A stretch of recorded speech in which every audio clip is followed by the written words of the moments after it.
I'm really excited because the Recovery Capital Conference is really unique.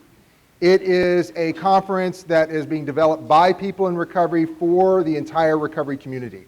So it's just not one fellowship, it is all fellowships. It's just not peers in recovery, it's peers, it's family members. It's just not substance use side. We've got our mental health brothers and sisters here as well. So it's really exciting to see you here because I'm a person in long-term recovery from both mental health and substance use issues. And what that looked like for me is that in 1998, I finally acknowledged that I had mental health issues, and I took ownership of that. It took me a couple of years to realize that maybe it was my substance use that was driving a lot of the mental health issues, but I'm not the only one. There's many of us that have co-occurring issues. You know, I share the fact that I'm in recovery for two major reasons. One, because I know there's many people still out there that are struggling with either mental health issues and or substance use issues, and they think they're alone.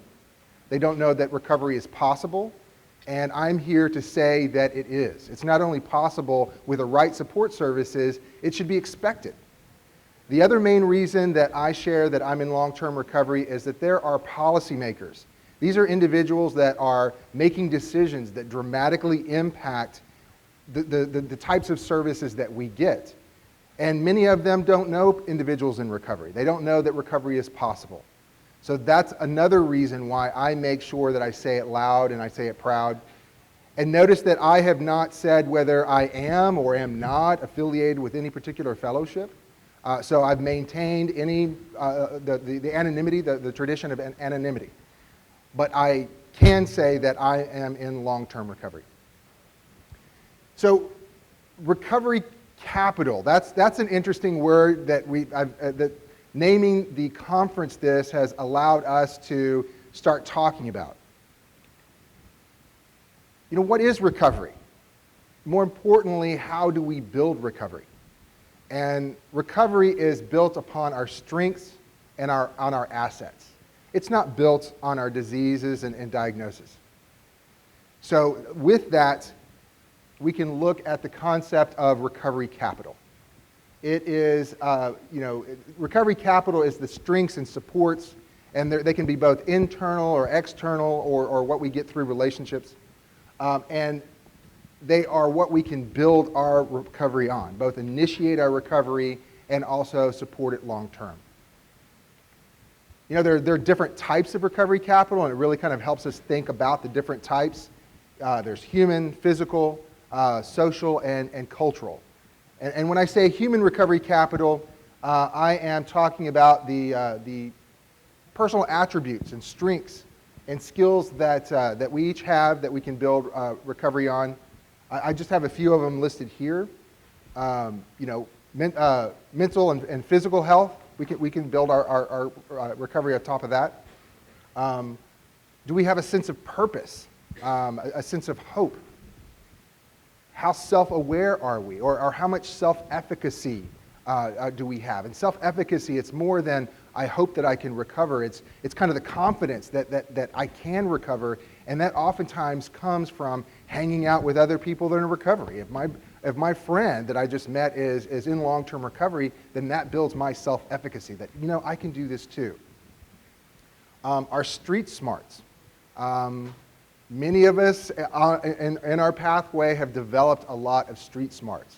And so how do we leverage that? How does that become a transferable skill as we build upon our recovery? And really as we're helping other individuals build their recovery, kind of waking them up to, wow, they do have more assets. They do have more recovery capital than they might first have thought. Knowledge, experience, and then also interpersonal skills. Another type of recovery capital is physical recovery capital. And that oftentimes looks like, you know, money or like tangible things that we have. You know, if somebody has a car, that's definitely recovery capital because a big part of recovery is finding purpose, getting employed. And if you don't have a car, that's difficult. But if you do, then let's build upon that. If you have health insurance, then you can access the services that you might need. If you have money, then you've got more recovery options. So again, helping people understand that they may have more recovery capital than they can build on, including physical recovery capital. And then there is social recovery capital. And this is the capital that we get by interacting with one another. And that's either me supporting you or you supporting me. And we can build on that. And it comes from the relationships that we have. That might be with your family, that might be with friends, that might be within your fellowships. But again, helping people understand that they can build upon this recovery capital.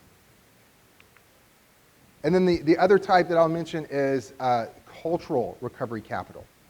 And these are the social norms, the beliefs.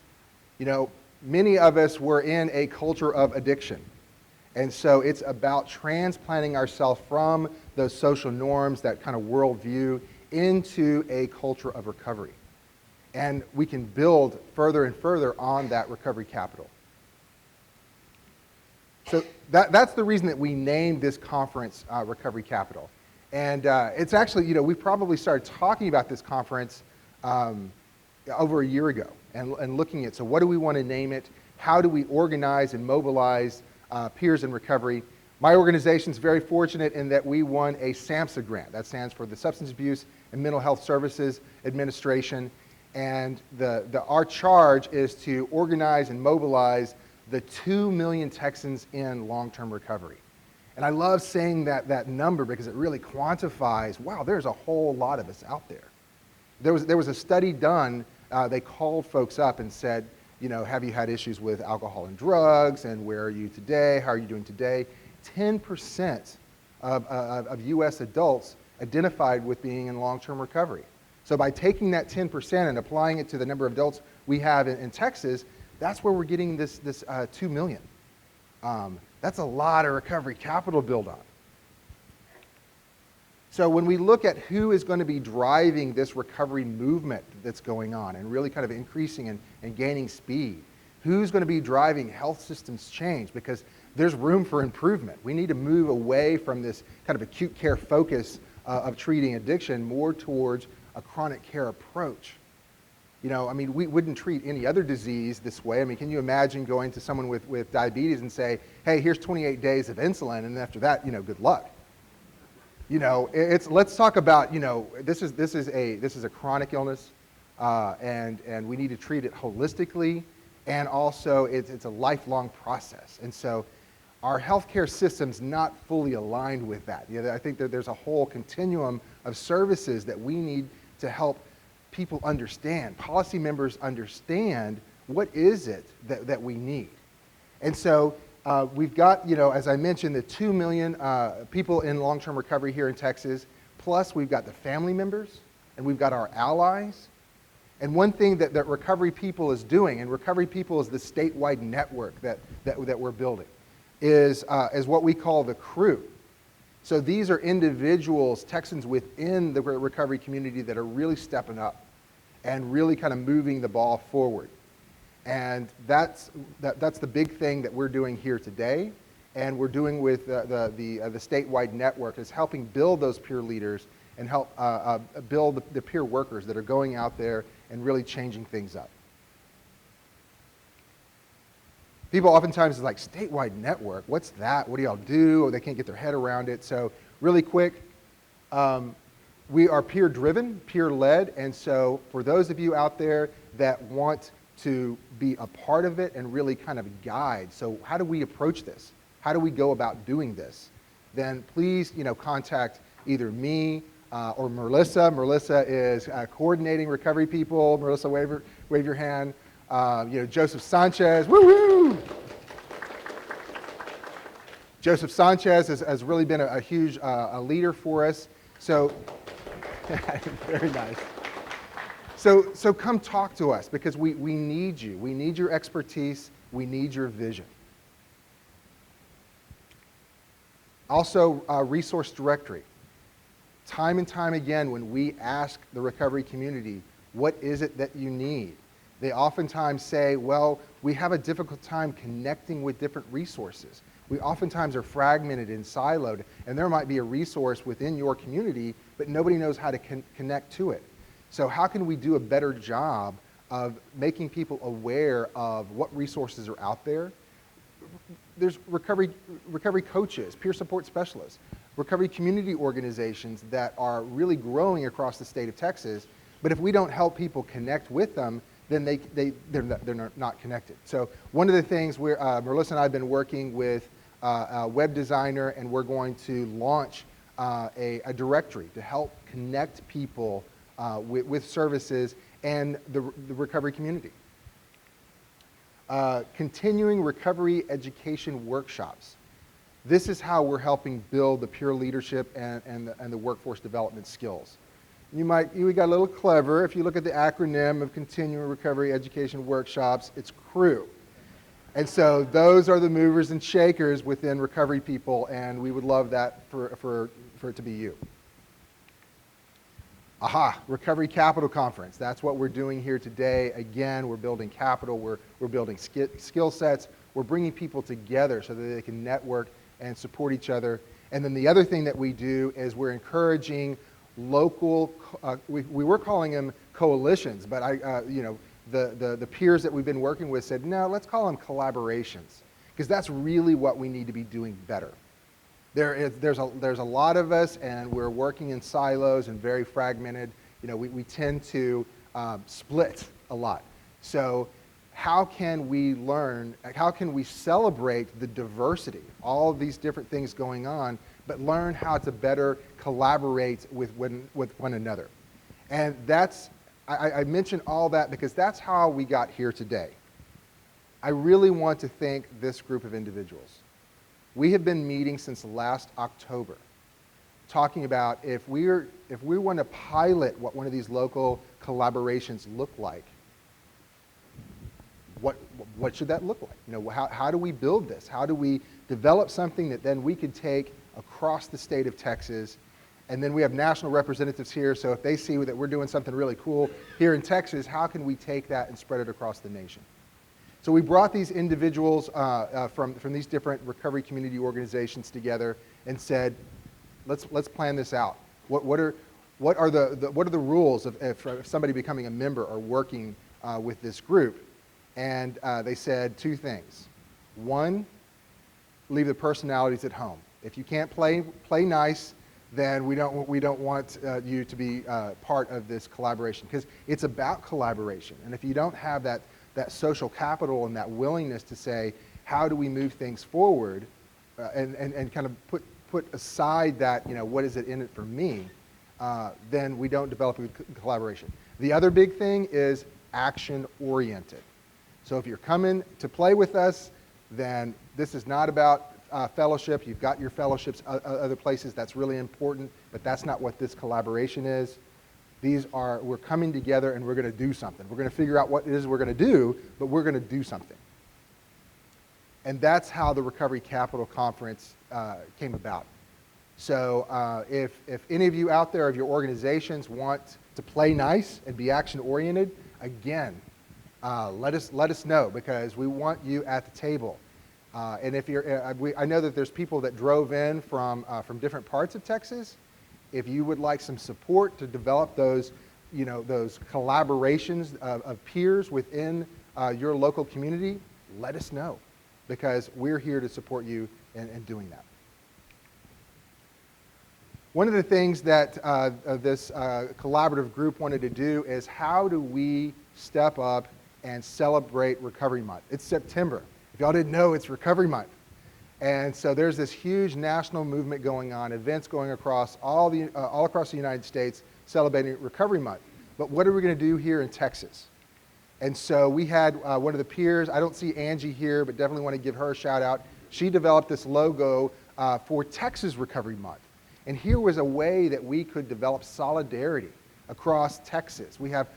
Texas is huge. And I don't know that every time I go to one of these national conferences, and I'm sitting next to states like Connecticut or Delaware, and they talk about what's going on in their states, and it's they can drive, some of those states are kind of the size of our counties. It's really hard for them to understand. It's really hard to understand that if we put Houston on top of Washington D.C. El Paso would be touching Chicago. And if we put New York, if we put Lubbock on top of New York, then Brownsville is going to be touching Charleston, South Carolina. So, I mean, we're a big state. We got a lot of people. We got a lot of recovery going on. And so there is recovery pockets across the state, and this Texas Recovery Month symbol is a way for us to network and coordinate across the state of Texas. We came up with the idea, let's do a Texas Recovery Month t-shirt, and I see a lot of y'all wearing them, and hopefully we had your size. Yes, thank you. Hopefully we had your size as you came in. I see one back there. We invited an artist to come in, Hank Edwards. He came into the collaborative, and he's an artist in recovery. He's an amazing artist. And we just sat there and brainstormed in like 15 minutes. Boom, he developed this amazing shirt. I couldn't have done that. If you gave me a week, I couldn't have come up with this design. But many of us are a really, really creative bunch. And so developing, building on that, we created this amazing thing. Here is, tour date style, all the things that are going on in Texas for Recovery Month. We got it going on in this state. I mean, it's awesome. And that brings us to today, which is the Recovery Capital Conference. So spending more time around that, it is not, of course, our first year out. We're not going to do one day. We're going to do 2 days. So 2 days, 2 locations, twice the fun. Day one, we're here at J.J. Pickle.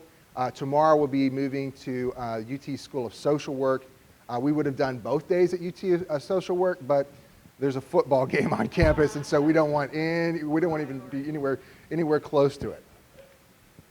Now, I thought this was amazing. So initially we came, it was going to be, people in recovery from substance use issues, and that's how we first developed this. But through another SAMHSA grant, I had the opportunity to start working with our youth and family mental health peers, and we started brainstorming. I'm like, well, why don't we create a track for y'all? Why don't we invite you to be part of the Recovery Capital Conference? Because like me, many of us are recovering from both sides, and there's plenty to learn from each other. So if you look at your programs, you'll see the snapshot. There is a track for recovery people, which is primarily on the substance use side. There is another track for the Texas Federation for Families of Children's Mental Health. And there's also some overlap, because I said that there is an overlap in our community. We've got lots going on today. I've kind of highlighted this. Before lunch, we'll have our keynote speaker, Dr. John Kelly, and we really appreciate you for coming all the way down to Texas. And that'll be on the Recovery People side. Our youth and family mental health folks will be having their first session over here in the stadium room, which is kind of around the corner. And then after lunch, we'll end up having 3 breakout sessions. We'll be doing the first 2 over here are going to be in the Longhorn room, which is right across the way. That's primarily on recovery housing. So if you're interested in learning how to build a social model of recovery within a residential setting, that's the session you want to go to. If you want to learn about recovery resident standards and certification, then that's all going to be going on in the Longhorn room this afternoon. Then we have a diversity and inclusion. Texas is very diverse, but is everybody equally represented in the recovery movement? And I think there's room to grow around that. There's opportunities to improve around that, and that's what that session is going to talk about, as well as whole health. Recovery is a lifelong and holistic process, and so how do we tap into to whole health to support recovery? On the mental health track, we'll be talking about Texas Talks Back. That is that collaboration that we did last year between Recovery People and the Federation for Families with Children's Mental Health. Fascinating. We may use different languages, we may have a different culture, we may have different history, but when you ask our respective peers and families what do they need, and you kind of boil it down to its essence, it's the same thing. So that's what they'll be talking about in that room, as well as trauma-informed recovery, and then later in the afternoon, coping through the transitions, moving from youth to adulthood. And then back here in this room is opiate recovery. There is a huge epidemic going on across the United States, and people are starting to use medications more and more. We need to have that conversation. There's a lot of tension around that. And so as individuals are coming into recovery, how do we best support them? And what's the role of medication? We're not going to be listening to it from a addictionologist. It's not going to be Big Pharma telling us what our experiences are. It's actually going to be a panel of individuals with lived experience in opiate recovery. And so talking about what it was like to be on medications before they were in recovery, what it was like to be on medications while they were in recovery, and where are they today. I've already kind of pointed out, where you're at. Why do we have to fill out surveys? You saw Heather as you came in, because I need it for my grants. No, more importantly, we do want to hear from you. We need feedback. If we want to keep improving, then we need your feedback. And I need it for my grant. Please fill out the survey. Can we get CEU credits for this? Yes, we are providing, if you get CEUs from TCBAP, Texas Certification Board of Addiction Professionals, if that's your organization, then we'll be able to get CEUs for you. Again, you should have been signing in and signing out at the desk with Heather. And as you go into the other sessions, we'll be asking you to do the same thing. We just need to document that you really were present so we can get you those CEUs. Why is there a video camera here? Hey, John. We wanted to capture this and really share this with a broader audience. It's unrealistic to think that the entire El Paso recovery community is going to travel all the way to Austin, much less Brownsville or Lubbock. So how can we get today's magic to them and really across the nation? So that's the reason that we're recording some of the sessions. The sessions in this room will be recorded so we can post it on YouTube and share with a much wider audience. And I definitely wanted to give out a shout out to Mr. John Winters, who is helping us out with that. It's a huge task to take on, and we appreciate you being part of this.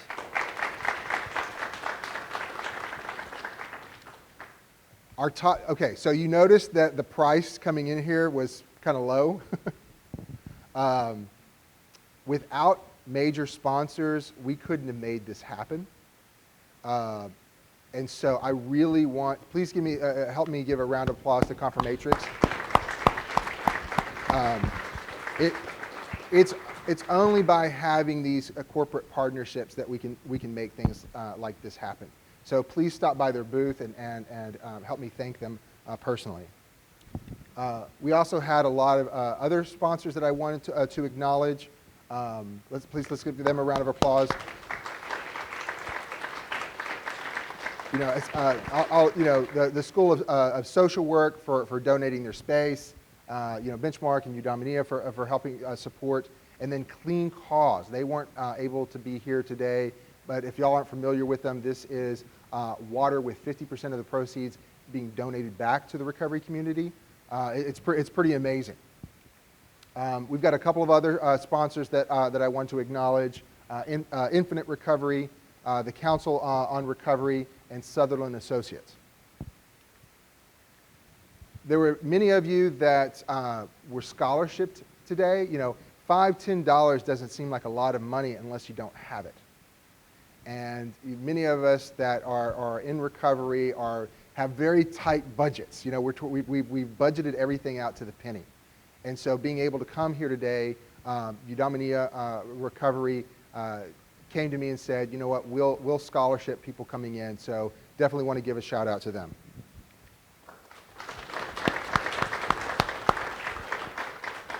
We've got a lot of community partners to thank. If this is a recovery movement, we need to engage the recovery community. And so here are all the different community partners that we've developed. If you would like to be a community partner going forward, again, reach out to me or Melissa over here. And we're just getting started. And the bigger and deeper we are plugged into the recovery community, the better. Yeah, here's the big list: exhibitors, people that we've engaged with. I'm really excited to see the magnitude that we've been able to develop, the connections that we've been able to develop just within the first year. And I think it just goes to show you that everyone knows that recovery can happen and it's important, so let's get behind this. Volunteers. Here is a laundry list of the volunteers that we have helping us put this on today. I don't see, I think Heather is busy right outside the door, but she's done an excellent job of coordinating volunteers, and definitely want to thank them. And please help me as you see a volunteer. Hug a volunteer. And how cool was having music as you walked in? I'm looking around to see whether Tony Taylor is in the room, but yeah, that was really cool. And he's got, if you want to find his music, Patty Deere had connected us, and she's like, hey, I've got this guy that wants to play, and I thought, ooh, that's really cool. And then she sent me links to his music, and I'm like, wow, that's really cool, because he's awesome. You can find his music really everywhere. You can find him on Facebook, Reverb Nation, YouTube, iTunes. Definitely, he'll be playing again at noon for a longer set. So I really appreciate him. So kind of rolling into the next session, we'll be talking about the state of recovery.